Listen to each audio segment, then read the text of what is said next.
आज हम स्वरों को निम्नलिखित तालिका द्वारा भी समझेंगे। इसमें प्रथम स्थान, द्वितीय स्थान और तृतीय स्थान लिखा गया है। यहाँ पर भी प्रथम, द्वितीय और तृतीय स्थान लिखा गया है। दीर्घ स्वर को हम बिंदु स्वर और डैश स्वर के द्वारा प्रकट करते हैं। और दीर्घ स्वर की परिभाषा एक बार पुनः सुने। दीर्घ स्वरों को मोटे बिंदु और मोटे डैश के द्वारा प्रकट किया जाता है। अल्प स्वरों को हल्के बिंदु और हल्के डैश के द्वारा प्रकट किया जाता है। हल्का और मोटा का आपको अर्थ पता लग ही गया होगा। जिस प्रकार आपने व्यंजनों रेखाओं में हल्की रेखाएं और डार्क रेखाएं बनाई थी, वही इसी प्रकार यहाँ पर भी बिंदु के लिए डार्क बिंदु का प्रयोग, डैश के लिए डार्क डैश का प्रयोग और अल्प स्वर में हल्के बिंदु के लिए हल्के बिंदु का प्रयोग और अल्प स्वर में ही डैश के लिए हल्के डैश का प्रयोग किया जाएगा। यहाँ पर हम दीर्घ स्वर का कुछ उदाहरण ले रहे हैं। यहाँ पर आप देखेंगे ता के बाद स्वर का उच्चारण है। ता के बाद स्वर का उच्चारण ता, अर्थात यह स्वर व्यंजन रेखा के बाद में आया है, तो हमेशा व्यंजन रेखा के बाद में ही इसका उपयोग किया जाएगा, जैसे कि यहाँ पर किया गया। और ये आ स्वर है, प्रथम स्थान का स्वर है। ता रेखा ऊपर से नीचे की ओर आरंभ होती है, तो ये ऊपर से नीचे की तरफ बनाने का तात्पर्य है कि रेखा का प्रथम स्थान ऊपर है और ता के बाद आ का स्वर तो बिंदु स्वर बाद में लगाया गया है। इसी तरह से ता के बाद ए का स्वर, ये ए का स्वर हमारे द्वितीय स्थान का स्वर है और ता के बाद ही ए का उच्चारण है, अर्थात ता के बाद ही ए का स्वर द्वितीय स्थान पर लगाया गया है। ई के लिए ता के बाद ती, ता के बाद ही तृतीय स्थान पर ई का स्वर लगाया गया है।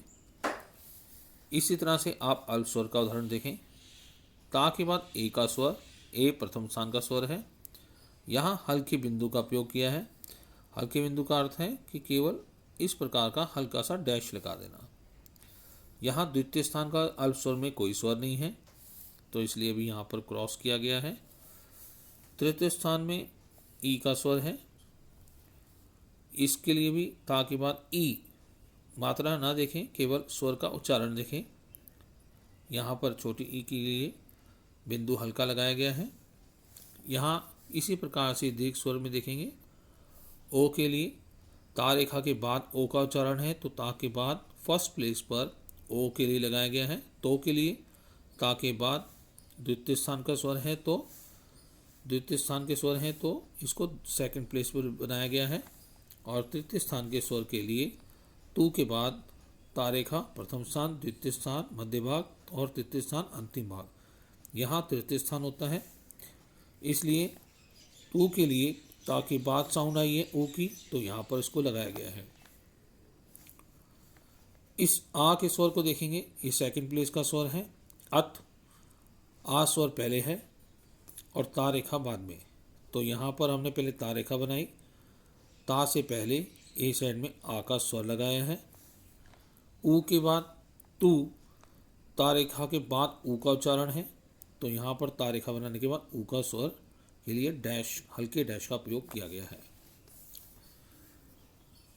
पड़ी रेखाओं में ऊपर का स्वर पहले तथा नीचे का स्वर बाद में पढ़ा जाता है। ऊपर के स्वर का अर्थ है जो स्वर पहले आएगा व्यंजन से, तो वह पहले पढ़ा जाएगा। जिस प्रकार आप लिखते हैं आग, यहाँ देख रहे हैं पहले आप आ स्वर पढ़ रहे हैं, फिर गा व्यंजन पढ़ रहे हैं। इसी प्रकार से जब आ का स्वर पहले उच्चारण हुआ है, तो ये गा रेखा है, पड़ी रेखा। ए साइड ऊपर की तरफ है और बी साइड नीचे की तरफ है। ए साइड का अर्थ था स्वर यदि पहले आए तो ऊपर की ओर, चाहे वह प्रथम स्थान का स्वर हो, चाहे वह द्वितीय स्थान का स्वर हो, चाहे वह तृतीय स्थान का स्वर हो। यहाँ आ स्वर प्रथम स्थान का स्वर है, इसलिए गा के प्रारंभ में प्रथम स्थान पर मोटा बिंदु लगाया गया है। और इसी प्रकार इसको हम पढ़ रहे आ और गा, आग। इनके लिए देखेंगे, यह तृतीय स्थान का स्वर है। ना व्यंजन रेखा का तृतीय स्थान, प्रथम स्थान, द्वितीय स्थान मध्य भाग, तृतीय स्थान यहाँ। अब ई का स्वर थर्ड प्लेस का है, तृतीय स्थान का, और ये ना से पहले है, तो ए साइड ना की रेखा के ऊपर ए साइड है और बी साइड नीचे की तरफ तो यहाँ पर तृतीय स्थान प्रारंभ में ही तृतीय स्थान पर ई का स्वर लगाया है। और इसी प्रकार से हम इसको पढ़ रहे हैं ई और ना, इन। ओम के लिए देखेंगे, ओ स्वर द्वितीय स्थान का स्वर है और माँ से पहले है। पहले माँ व्यंजन रेखा बनाएंगे, फिर ओ के डैश को सेकंड प्लेस पे लगाएंगे, क्योंकि ये द्वितीय स्थान का स्वर है। प्रथम स्थान म्या के व्यंजन का, द्वितीय स्थान मध्य भाग और तृतीय स्थान यहाँ पर। यदि स्वर पहले है तो ऊपर की ओर, और यदि स्वर का उच्चारण बाद में है तो बाद की तरफ। यहाँ गा देखेंगे, गा के बाद आ की मात्रा लगाई गई है, तो यह व्यंजन के बाद स्वर आया। जैसे यहाँ पर आग, आ स्वर प्रारंभ में आया था तो ऊपर की ओर बनाया था। यहाँ गा के बाद आ की मात्रा लगी है, तो ये व्यंजन के बाद है और फर्स्ट प्लेस का है। यहाँ इसी तरह से इसका उपयोग किया गया है।